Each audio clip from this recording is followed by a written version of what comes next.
So, hi guys! Welcome to my vlog. Tayo ay fruit testing na naman tayo. So, meron tayong dito laptukay. Ano nga ba sa English nito ang laptukay? Basta laptukay siya. Tingnan natin kung anong lasa ng laptukay ng Israel. Ano ito siya? Laptukay. Dati nagpipikas lang kami nito sa bakuran. Ito, laptukay. At saka, syempre, mayroon din tayong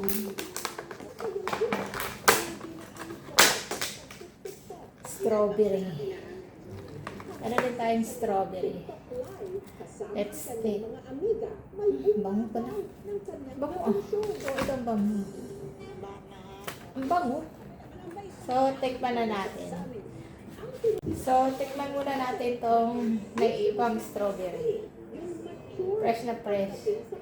Nahugasan. Ito. Kung magbibigay ng halaga yung effort na ginagawa mo sa amin. Dami. Hanggang sa muli niyang sinubukang umili. Pa. Ito lang ang dami kong prutas dyan. Meron pa akong balimbing na binili kanina. LDR na kami, kita-kita lang kami. Nag-check. Kung kailan daw pasukunan ang puso ni Reyna. Saka naman daw siya napagpag sa TikTok live economy.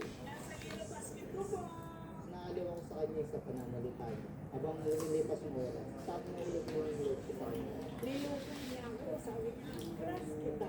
Eh di sabi ko, nahiya ako. So, ito naman tikman natin. Ito naman ang tikman natin laptukay.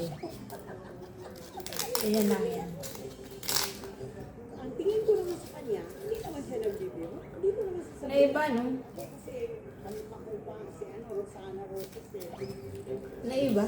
Mabait siya tingnan, tapos maharap na prank na siya magsalita. palagi na niya akong tinatawagan, araw at gabi ng tawag niya, abot ko sa 17 hours. Hindi ko naranasan. Iba yung laptukay sa Israel at saka iba yung laptukay sa Pilipinas. Sa ba ngayon? Alam mo, Ibang-iba ang lasa. nilugan niya.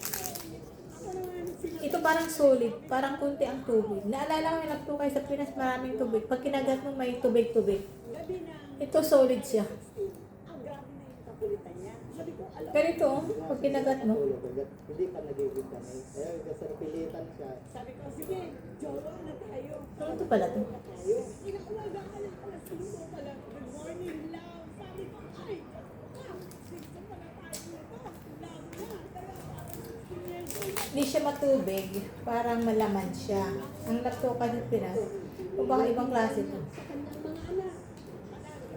Ayaw sa nila na anak ko, hindi ako. Bigla ako sabi, sige. Kasi ang nasa isip ko, magkikita kami. Excited ako, bakit ko nagagawa ng pera. Pagkarating mo ko, Hindi masyado masarap. Parang may chemicals na. sabi niya, ihatid kita. Kasal ko, huwag naman niya. Sa totoo lang, wala talaga yung naiyak kami sa sikasal. Parang ang tagal na namin nagkakilala. Ang galantita niya, nung kumain kami, tiwag na, So, kumakain tayo ng prutas habang nanood tayo ng Jessica So.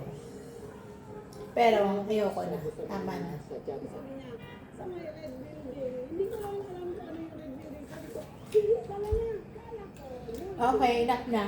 Bukas na, ma'am. Ito yung natira. Masarap. Matamis. Ito ang natira. Hindi ko masyadong gusto. Pero syempre, kailangan natin ubusin. Thank you guys for watching. Till next time sa ating na ibang prutas. Bye-bye.